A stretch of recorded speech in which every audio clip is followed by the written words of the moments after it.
is Zach Montgomery. I'm the founder of War on Retail. This podcast is built by Liquidation, a reseller podcast intended to educate resellers in liquidation and beyond. Today we have Anthony Wargo.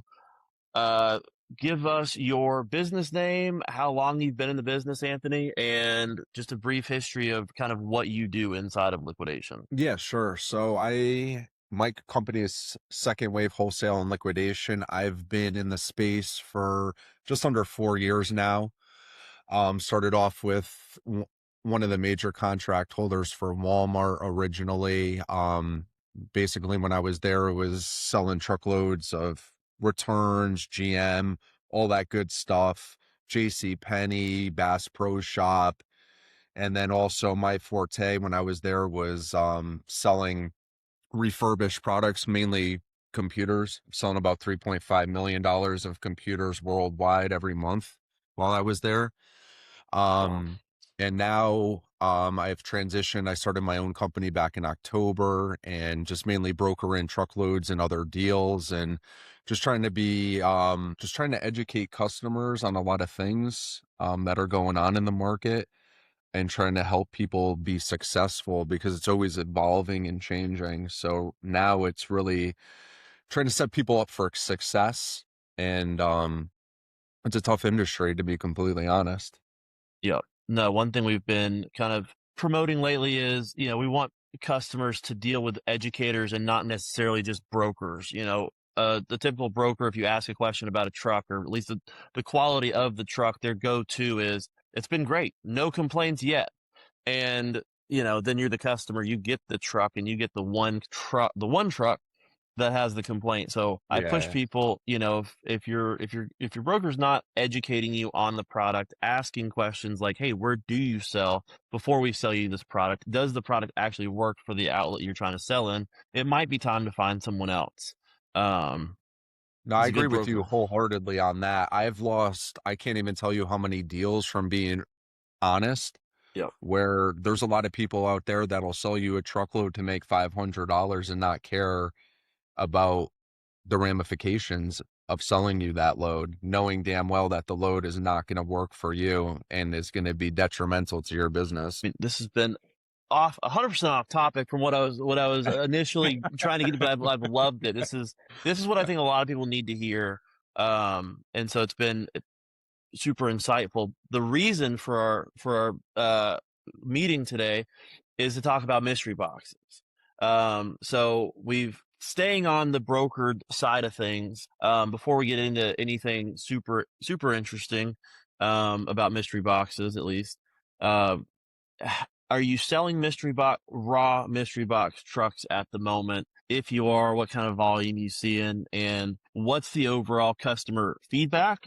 And then where are most of these people selling the boxes? I've got guys that just dump the box right in the bins. I've got some guys that are still selling the box as a raw mystery box. So I'm privy to the mystery boxes. To be Mm-hmm. completely honest with you, I don't sell a lot of Okay. mystery boxes. The main the main person I work with is Austin at Porch Pirates, Okay. because it's straightforward what he's doing. You know what you're getting. He's telling you exactly what's going to be in there. You know that the boxes aren't going to be empty, which is Yep. another huge issue with Amazon boxes coming with nothing in them, one item, things like that. So a lot of the issues you're seeing with the boxes, I try to stay away from them. I've had a lot of issues with loads coming in and then the boxes being different sizes, them not having anything. And this is Amazon mainly. Correct. So I stay away from them, because for me to sell a $16,000 load to somebody where I'm making $500, Mm-hmm. I don't want to deal with it. The Yeah. suppliers aren't going to do anything to fix those boxes with nothing in them. All you're going to hear is that's just the way it comes. And, eh, Exactly. Which you is know, which is to be fair to the supplier, it is the truth, right? Like yeah, Amazon's not curating a box. Their goal isn't for you to sell it to a random customer for $50. Amazon is packaging it that way because to them, for whatever reason, that's the cost effective. yep. So for anybody that's watching and that doesn't understand the difference, we have your raw Amazon boxes that you get with the Amazon tape come straight from the facility. It's just FC or LPN, randomly put in a box by Amazon. We've mentioned Porch Pirates, which is a custom curated mystery box company specifically selling mystery boxes. So from what I understand, and I talked to Austin over there a lot, his goal with the boxes, and I like his kind of theory on the box. He's not selling necessarily; he's selling an experience to the customer, which is really Exactly. important. A lot of people in the beginning when they started seeing curated boxes come onto the market, kind of shat on them because, oh, why would you Oh want a yeah. picked over cherry picked box? And I'm like, you're looking at it wrong. Like he's not Yeah. selling a reseller option; he is selling a customer experience where they have the potential to hit big and win, one of his, I forget what he calls them, but like high end items, Yeah. PlayStation, Nintendo Switch, whatever. So we've seen, a lot of curated boxes now come onto the market since, people have always built mystery boxes, I feel like, but the last 6 to 7 months since, he's come onto the scene and, posted and, promoted his product, we've seen a lot of other people also put forth their product. We've seen similar people with the hits in them. We've also seen, and this is kind of where I want your opinion. We've seen people come out with, for lack of a better word, I don't know how to categorize that. You have your Amazon box, which is raw from Amazon. We've got the Amazon tape that Amazon puts on the box. To be straightforward with everybody, Amazon puts that tape on there. That's how they package it. Austin at Porch Pirates, he has tape. It is Porch Pirates branded tape. That is his company's tape. We have seen boxes come on the market that are TikTok, Shein, however you say it. Still, 10 years later, still don't know how to say it. Target, Apple, with those companies' logos on them that, to my understanding, don't come from those companies. I don't know if you've seen that or if you have an opinion on that. Either way, I'd love Yeah. to know. I think I've seen it, and I'm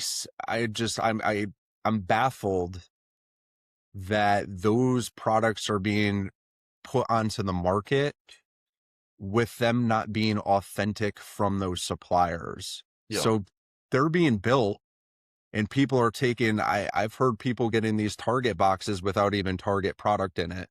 So that's interesting, You're the second person. We had someone on 2 days ago, Jamie Tharp, and the video will probably get released around the same time as this one, said the same thing. I mean, as a consumer, we had her on, and as a consumer, she was, she tried a Target box, or had friends that tried them, and that's what baffled me. I was like, the bar for that's pretty low. Those Target high piece pallets that that get sold all over the Facebook page would be I think a great mystery box for people. But I just can't get over what you just said, which is it sounds like those boxes don't always yeah. contain Target And items. I've just heard it from some people, to be completely honest. I've never touched them. I don't sell them. So Yeah, this is all from second parties. But I mean, it's a very misleading thing, because you think that you're getting a load, um, like an Amazon box where it's coming from Amazon, but you get this TikTok box. Well, TikTok didn't make this box. yeah, So you're being promoted as a TikTok box, which really has nothing to do with TikTok and may or may not have TikTok product in it. correct, So it's it's shady. I don't really know how this whole craze started and what's going on, but I don't know. It just seems very deceitful to be promoting products like that are just not genuine. for sure. So it's 100%. It's shady. It's definitely like it's not the best practice. But when we got into the business, one thing that we were told from the jump, and I don't remember who told us. Kim over at Warehouse Ones, where we bought our first few truckloads. Uh, but we were always told to abbreviate retailers. I think in 15 years, I've only ever had one cease and desist sent to me, and it was from Kohl's. We had forgotten on our website to put, to abbreviate Kohl's, and they sent us a letter, and we fixed it. Obviously, you had worked for a pretty large company in the liquidation space, working directly with some of these retailers. What do you think retailers are going to think if and when at some point I mean it's going to get on their radar? I have to believe that Target's going to find out at some point that these boxes are being sold with their logos taped on them. Since you Yeah. have a little bit of experience with working with these retailers directly, what do you think? What do you think Well, happens with all of this? I think the big thing is that they're all going to be hit with cease and desist. But I think the big issue is like the major corporations aren't going to necessarily go after you unless they really need to Yeah. do something about it. I mean, after you get a cease and desist, if you continue, then, you know, you definitely deserve to be sued by them. I think the big issue is if enough people that bought these boxes come together and come after for a class action lawsuit. Because imagine if you were the one selling Target boxes and I don't know, say you made $100,000 and now you got 150 of your previous customers coming back with a class action lawsuit to get a Mhm. refund for all those boxes. You're going to, you know what I mean? You're going to be out a ton of money. And that's going to be an interesting situation if that happens too. Okay, so you're more thinking that, I mean, it's coming, right? I mean, I've talked to enough people that something is coming. And so my original thought, and this is why I'm really super, grateful you came on, was I thought it would more come from a retailer angle. What you're saying is you think the consumers will have felt or are feeling scammed essentially because they're promised a Target box, use yes. the Target logo. Where I think it's safe to say, as a consumer, I can make the assumption that Target made this box if their logo is attached to it, and I don't have Target product in my box. That is essentially what everybody they want to say: scam, scam, scam. This would almost, it not almost, it probably does qualify as a scam. And so you're saying these people have the right to come together and Oh, yeah. file a suit. It's highly unethical and completely illegal. You're promoting a product that's not legitimate and you're telling everyone it's a Target thing. Yeah, it might have Target product in it, but it didn't come from Target. So you're also illegally using the brand name to promote a product that it's like me getting a pair of white shoes and sticking a Nike swoosh on it and be like, hey, I got Nike shoes for sale. And you know 100%. what I mean? So it's just a facade. And I feel like there's enough people that are pissed off. And from what I've been seeing, there's a lot of people pissed off about these boxes and just knowing that they were basically sold something that wasn't legit, just unethical practices by people out there in liquidation. Yeah. It No, just seems definitely like misled, seems like people got this bright idea but didn't really think it through. So I don't know exactly what'll happen, if anything, but for me personally, I just think it's shady practice and it gives liquidation a bad name in general when people are doing stuff like that. for sure. No, it's dangerous to be using anybody's logo that's not yours. I mean, we all, if the Nike example is the perfect one. I think everybody can resonate with. We all know it's not ethical to slap a Nike logo on our pair of white shoes and try to, I mean, do that in the industry, right? And obviously people are going to say, well, I can't buy counterfeit Nike shoes. That, I can't sell those on eBay. It goes the same for the boxes. It would be one thing, and I think the proper way to still sell the product, if people wanted to, is I can sell a mystery box of Target merchandise. I think that is more than fair. I can put the product from Target in a box. I can put my logo on it. And I can tell people, hey, there's Target merchandise in this box. That's essentially what we do with pallet sales. We say, hey, Yep. they're Target pallets. I can say it's a Target mystery box. I just can't put the logo on there Yeah. and pretend that whether you mean to or not, that's what the customers are feeling is, okay, that's a Target bot. I know that logo. I know the bullseye logo, from anywhere. I mean, it's everybody's. I mean, at least it's in my family. The women, that's their favorite. That's their favorite store. They know that logo better than anything else. So No, okay, that's an 100%. interesting And that's yeah, I think it's a major issue right now. And I think in liquidation we need a lot more transparency and honesty to protect the customers because a lot of people are getting shafted, they're getting ripped off, and it gives liquidation in general a bad taste in people's mouths. And then, just going back on brokers, same thing with them as well. In my situation, brokers have a bad reputation because of people doing shady things in the industry. I think that the big thing now is I think more people need to be outspoken about hmm these devious practices that are going on, make people aware and educate people to keep themselves protected from a bad situation. And I think that's where I stand and really the line would fight for, you know? For sure. I think especially now, buyer education, I think it's going to get more and more important. I think we're seeing, a lot of product dry up, but I think we're seeing a lot of retailers are getting better on their side about how they process their returns. And so, people are complaining about load quality and how Walmart's changed. Obviously, they're going to keep changing. I would imagine, they want to see less returns make it into liquidation because they make more money if they keep it out of our hands. Yeah. Which I think what's going to happen, and what I think we're seeing happen is, the purse strings are getting tighter for people. It's harder and harder to make money. So everybody, I don't say everybody, but a lot of people in the industry are having to cut corners they wouldn't necessarily have cut before. When we started, a 4-foot high piece count pallet was a 4-foot 40 by 48 by 48. That's what it was. And then today, fast forward, it's a different Gaylord. Now it's an octagon. It's triple Yeah, wall. it's You got to ask 42 how thick the inches. thing is, Yeah. Yep. which is, as a broker, I can't, I always, it sucks, right? Because I got it, well, it's an octagon, when someone asks and I'm like, it's an octagon. And it's always a little bit harder to sell because they want the 4 walls to get more product. So I think, Yeah, and it's interesting too because I have a customer that's in a different situation. They have to bring in the pallets through their front door. So they prefer the octagons because they're easier to maneuver. yeah. So, and that's the thing.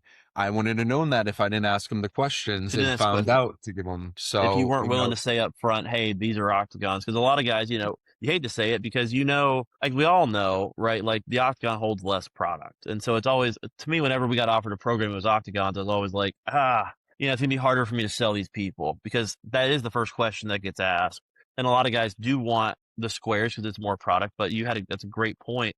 That's why it's important to be up front because that guy yeah.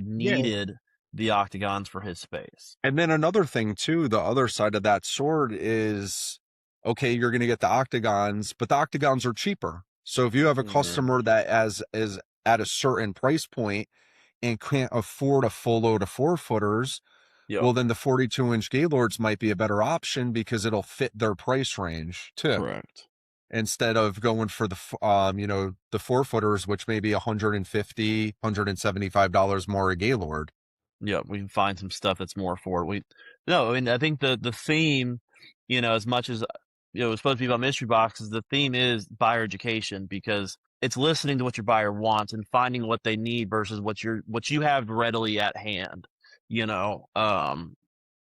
That's just a great point. I mean, it's a way to turn a negative into a big positive because on my side coming in, I looked at octagons, traditionally as a negative, but it does fit that buyer price point that we're seeing a lot more people. I don't know if you're seeing it, but we were seeing it towards the end of us selling liquidation truckloads. It seems like the bin store clients are needing cheaper product more so than they ever did before. They can't Yeah. afford to necessarily to buy the raw truck, which I always push my bin store clients not to buy the raw product because there's a lot of stuff they can't use in there anyway. They can't use food, clothing. They really can't use the high end. Most of them, they just want to be able to dump the product. So, the processed Honestly, product is better. yeah, that's a whole huge shift I've been noticing with bin stores now too, is it's not advantageous for a bin store to go spend $24,000 on an LPN load Mm-hmm. when they're getting about $6,000 or 6,000 units on the load and they're at, I don't know, say about $2 a unit or more, That'd be $3 a unit, That'd or be more. yeah. I mean, the last time someone did the math for me, he had processed a load. Well, I had processed a load for him. I had processed the clothing out, and he was trying to decide how much to sell, like per unit, the LPN to a customer. He's like about $3 a piece. I was like, God, that seems really high. He's like, Yeah. well, a 5-foot Gaylord has about 350 pieces in it. That's about $1,000 today.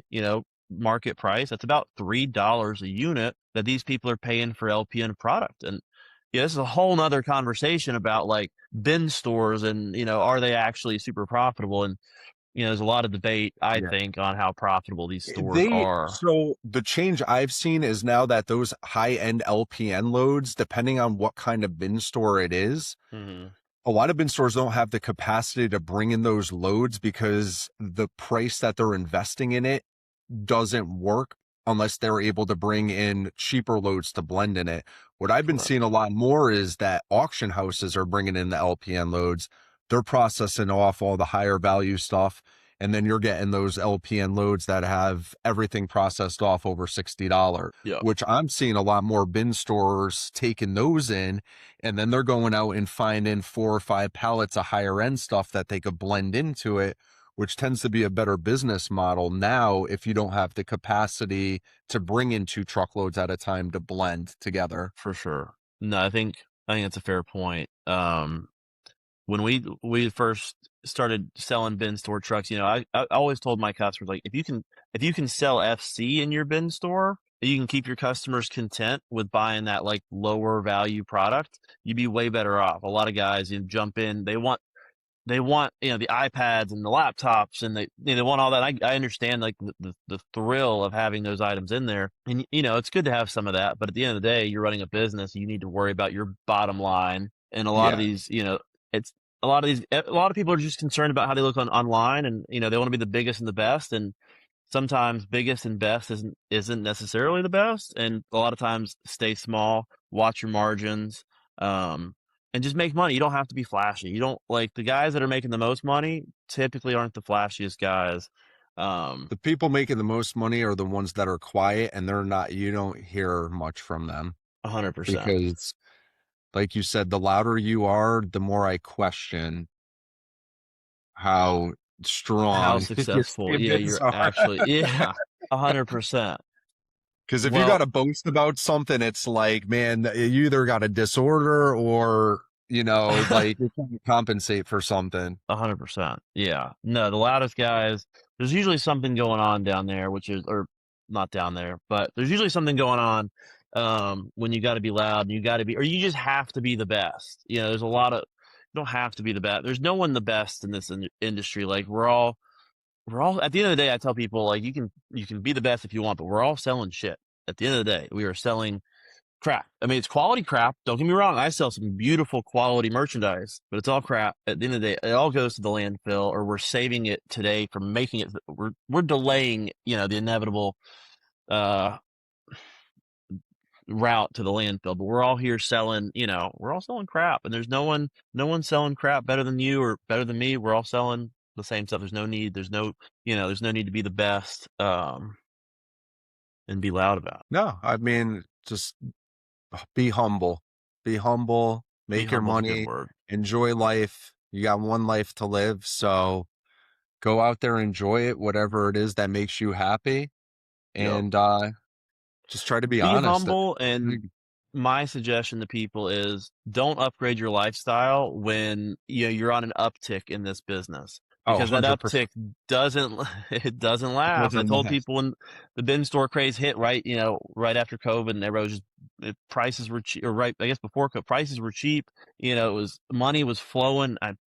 My suggestion is always, hey, pull it out when it's a good, when the times are good. And a lot of guys, right before COVID, everybody's investing in more space and more overhead, and these change, or after COVID, I guess I should say, the industry just blew up with COVID.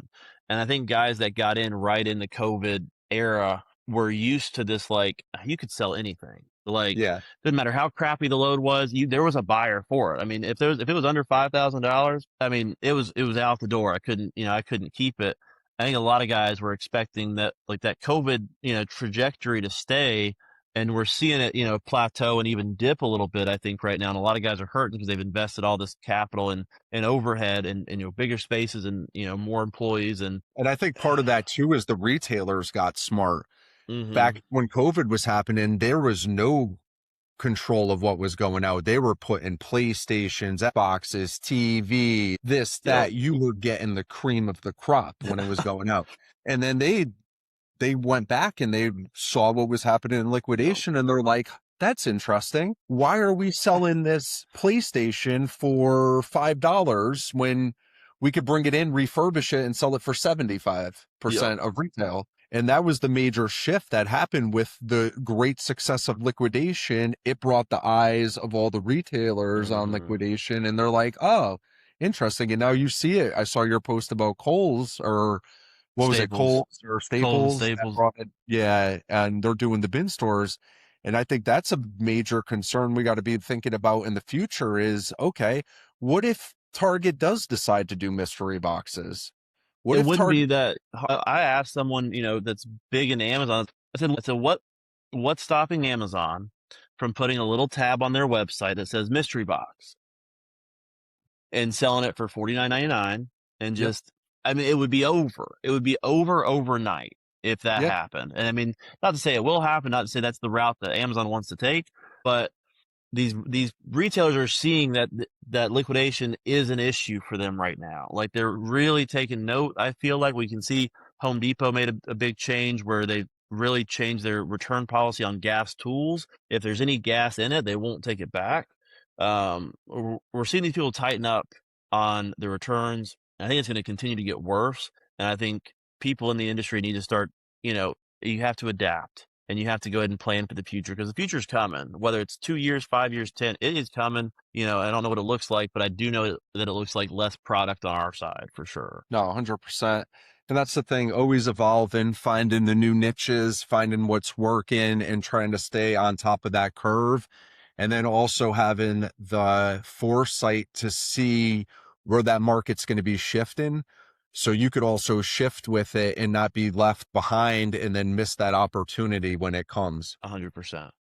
Well, I've taken up way more of your time than I intended. My goal was always 30 minutes for people. It's always hard to get people online to do this, and I appreciate it. I mean, there's a lot that I think we could talk about. I think we had, just I enjoyed just talking to you. So hopefully people can feel that through the screen. I think, you add a lot of value. It sounds like you're definitely on the same page with me when it comes to buyer education. I think anybody that's watching that needs loads needs to contact you. Second Wave Wholesale. Is that right? Second Wave Wholesale and Liquidation, Perfect. based out of Aventura, Florida. And yeah, no, things are going Awesome. good, man. We just if there's any takeaway from this, I would just say really just educate yourselves in this business. Try and ask the right questions, learn, talk to multiple people, kind of get a vibe for, people that are just trying to force feed you something than to somebody Yep. that's really trying to help you be successful.